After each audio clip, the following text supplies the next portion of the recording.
Welcome to today's podcast. And in today's podcast, I thought I'd talk a little bit about my goals for the next 60 days. So I've already done a little bit of a podcast in the last couple of weeks about the fact that weight loss is a wee bit of a focus for me right now. The goal was to drop 8 kilos across 12 weeks, which is going pretty well so far. I'm just over 4 kilos down. I did have a bit of a slower week of weight loss last week. I was working as normal, but I was spending a week up with my family, so I kind of sat on slightly less of a deficit across the week, which was absolutely fine. It was kind of planned in, although it was a somewhat last minute change that I was going to head up there. I knew that it would be a little bit harder to stick on kind of a slightly more aggressive approach, so I was easing up a little bit last week, and this week I'm pushing on a little bit more. I've actually started with a nice strong start, smashed loads of steps out this morning. I managed to plan out the next couple of days worth of food, so I've got like 2.5 days worth of food planned ahead, and I've done a little bit of food prep as well, so feeling very organised. But I've got some other goals for the next 60 days as well. So one of the things I'm acutely aware of is after the Christmas break, I obviously play basketball, so it's a sport I play as well. My cardio isn't quite as good as it was before. Don't get me wrong, I'm still relatively fit and all the rest of it, and that's great. I can still run the length of myself, which is nice. However, in the summer months, usually I do like a little cycling. I say in summer months, it's April. Is that summer month? Probably not. In April, I will be doing a cycling event, so just in a tap, which makes me sound much more serious as a cyclist than I actually am. But anyway, I will be doing the Inverness Etap, and I would quite like to go into that just feeling good. I actually don't have a time set for this year. I'm very, very conscious that I've got quite a lot on my schedule over the next 60 days. I'm doing quite an in-depth sort of course, so doing a course on exercise mechanics, which is kind of like a bit of physics and anatomy, if that's the best way I can kind of explain it. I'm really, really nerdy about this stuff. I absolutely love it. I think it helps a lot with developing my own practice as a coach and just always looking to learn and understand more and more and more. And I'm doing that right now. I've also got a completely full roster one-to-one clients as well, so it's been really busy. So there's just a lot on my plate. I'm just quite busy in a good way. I mean, it's really exciting. To the point I'm at, I'm so excited. The one-to-one clients I'm working with are honestly amazing. What a group of clients I work with. I am very, very privileged, very, very lucky, and it's always lots and lots of fun. I always look forward to every single week of updates and all the rest of it. So I know things are busy right now, so I'm recognising that. So I'm not necessarily setting a time for the cycle, but I am setting a goal as a feeling. And that feeling is to feel relatively prepared for it, because I've done it 4 years now, something like that. Maybe this is my 4th year. I don't know, something like that. We'll say it's my 4th year. Done that and the Caledonia Etap as well, which are kind of like closed road cycling events. For a bit of context, I'm not like a super serious cyclist. These are more like kind of like fairly long distance cycles that are on closed roads, which makes them really good fun. But I do like having one in the calendar because it kind of pushes me to keep my cardio up, and it pushes me to get out on the bike and things like that, which I might otherwise not. So I'm basically going to focus a little bit more on that. I've got 60 days. I was having a look. It kind of popped into my head. I'm like, it feels like it's getting quite soon. So it's going to be 60 days to the Friday before the event. And that's kind of like, because the 2 days before, I'm not going to do any training that's going to matter for the event. So in my head now, I'm like, okay, I've got 60 days. Over that 60 days, I would still like to drop. As I say, I wanted to drop 8 kilos. So in theory, I've only got 4 kilos or 5 kilos. So yeah, 4 kilos left to drop.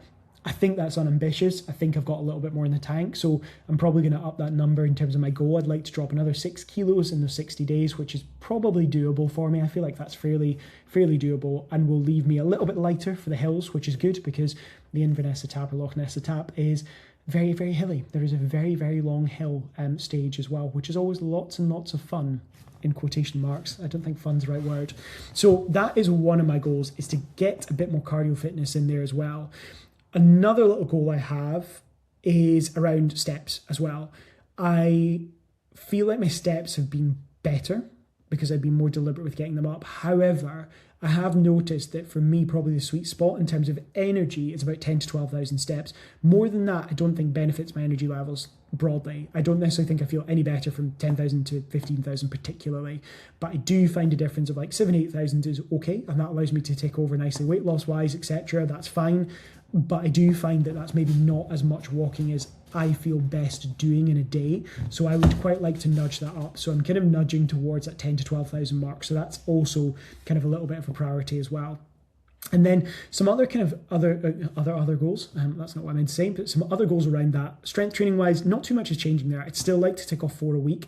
I've been averaging probably about 3.5 over the last little while, which has been pretty good because I've, again, quite a high workload. I've got quite a lot on as well. That, we've just finished Sorted in 6, which is always a busy 6 weeks for us. The January intake's always a bit of a monster, which is so much fun. The Facebook group's always really, really busy, so we're, jam-packed with updates, jam-packed with one-to-one updates on outside of that, in the Facebook group, doing the live calls. Like, there's just a lot going on. I've also launched the podcast and all the rest of it. So I think that 3.5 is a good place to be. I'd like to see that be 4 more steadily. So I'm kind of setting that as a standard for myself for the next sort of, whatever it is, I think it's about 8.5 weeks, something like that. I'm really looking to hit 4 sessions every single week, right? I'm going to give myself 1 week where I can drop if I need to, but I want to kind of average that over those kind of 8 weeks. I do have a week where I have a little bit on and a bit of travel, so I'm not sure how easy it'll be to do it that week, but that's my goal, is to get 4 sessions in. They do not have to be super long sessions. My sessions are generally 45 minutes to 50 minutes right now. Like, sometimes, it's a weekend, I have a bit longer to train. Sometimes a weekday, it has to be like 40 minutes sharp. I am a big advocate of kind of getting in and getting the job done. Don't faff around too much. I'm quite efficient with my training time. And I also understand that, if I'm training 4 times a week, I don't have to train for as long. For someone who's maybe training once a week, it maybe makes sense to train a little bit longer because it suits their goals, because they still want to make progress and they have less time available, so they want to capitalise the time they're in. So there's a few little goals in there. So let's kind of explore that. The 4 times a week training is kind of simple. I need to schedule it in. So I'm going to train tonight. I am feeling a little bit better after what was a bit of a mild concussion. So I am feeling a bit better. So I'm planning on training tonight. It probably won't be the biggest session of my life, but I'm determined to go in, do 40 minutes, tick the box, and probably keep it at an 8 out of 10 effort. I'm not going to try and set any PBs or anything like that. I'll probably just match my reps and weights from last time rather than push, even if things feel comfortable, just because, my head is still a little bit sore. Still feel a tiny bit nauseous, but less so. So I'm going to be a bit sensible about that, but I'm going to schedule my sessions in more deliberately. I do normally do that, but it's a little bit more loose, whereas now I'm going to be very much like, I'm training tonight, I'm training tomorrow morning, Wednesday morning and Thursday morning early, because I know I'm travelling to London at the weekend, so I just want all my sessions boxed off so I can just forget about it and enjoy being in London. And then in London, all I have to worry about is keeping on top of my food and my steps, which the steps bit's going to be dead easy anyway, because we're going to be wandering about, and the food side of it will probably be the slightly harder part, but I'll just have to do a bit of planning around that. So that is obviously one part of it. The sort of cardio piece of it, what I'm planning to do is I'm planning to aim for about 4 to 5 bits of cardio per week. Now, that might sound like quite a lot, but bear in mind I already play basketball on average 2 to 3 times a week. So this week I will have twice because I'm traveling down to London. So I will need to make a bit of a concerted effort to get a little bit more elsewhere. When it comes to getting bits of cardio in, I am very relaxed about the duration of it. I think people get really tied down to having to spend a lot of time doing it. It would make sense, given I've got a cycling event, to get on the bike at least once a week. For me, just the duration of cycling and stuff, because it takes a little bit longer to get the same benefit, it probably makes sense for me to have basketball 2 to 3 times a week, cycle once, and then do a run in the mix as well.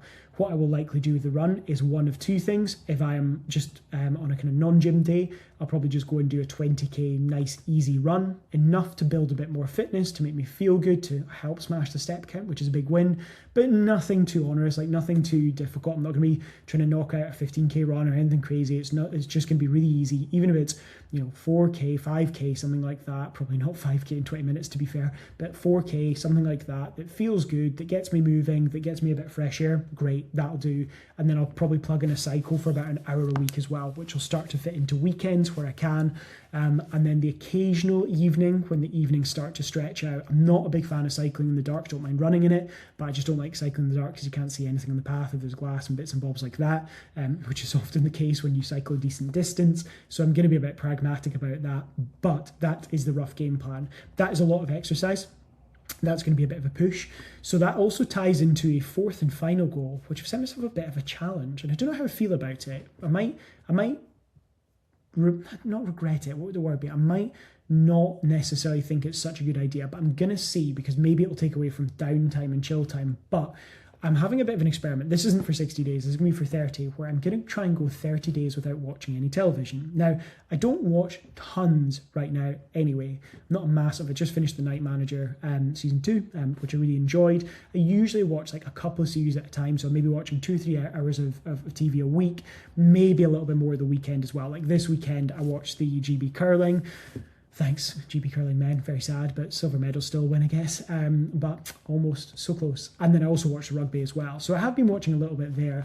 I'm actually going to a rugby game soon enough anyway, so that helps me not miss that one. But I am going to just tone down that a little bit. I think just having a little play about with maybe not watching TV for 30 days will be helpful, because it's going to buy me back some time, basically. I quite like reading and other things anyway, which is good for kind of relaxing, but I sometimes find it's much easier to, with TV, you can watch 2 or 3 episodes and 2 hours have gone by, 2.5 hours on a weekend, let's say. I'm going to pull that down a little bit because I am going to be spending more time walking. I'm also going to be spending more time doing cardio. And the reality is if I take an hour of TV and I split that, that's half an hour of extra cardio, half an hour of extra walking. That adds up pretty quickly across a week to me hitting my goals. So that's going to be an interesting experiment. So I'm going to report back on how I feel doing it, because I'm definitely not someone who's like watching hours and hours and hours and hours a week anyway. I don't watch tons and tons of YouTube stuff. If I do, it's all kind of educational about really specific nutrition topics and stuff like that I'm interested in. But I thought that might be a good experiment, and it will also buy me a bit of time back over what I know is going to be a busy work phase. So that's some thoughts around that too. So we'll see how that factors in. So scheduling training, that's going to be a bit of a goal, and trying to hit 4 a week over the next 60 days, dropping another 6 kilos. So basically, by the time I get to the end of the 60-day period, and you include the last few weeks of dieting, I should be at 10 kilos down, which is a pretty decent chunk off for me. And I'm hoping, if I've had a successful muscle gain phase, which I feel like I have, I'll be feeling pretty bloody good at the end of that. And it also means that I'm kind of finishing my weight loss phase just shy of going away on a friend's stag do, which is always nice because we're going to Corfu. It's going to be sunny as well, so there's that element of it. And also it's just going to put me in a nice spot to be kind of finishing ahead of the summer months generally, right? I'm just going to be in a nice spot where I'm going to be quite lean, feeling really good, May, June, July, which is nice too. So that's kind of my thought process. So I thought I'd give you a bit of a run through, a bit of a ramble really, but a run through of my 60-day goals, kind of what I'm setting. So a 30-day goal, no TV. That's going to be an interesting experiment. I've not really done that. I'm not one to usually constrain things so hardline, but I thought it might be fun to do, and it's just 30 days. So let's see how I go. It's a small trade-off. If it works and I feel like I've got a lot more time to do other stuff, great. If I actually feel like I could do with the downtime and it's probably quite nice to switch off, then I'll just bring it back in after that. But let's see how my experiment goes. So I will speak to you all next week. I hope you're having a great week. And if you do have any questions, anything you want for topics for future podcasts, do let me know. And as always, if you are interested in one-to-one coaching, the link will be in the show notes. Speak soon.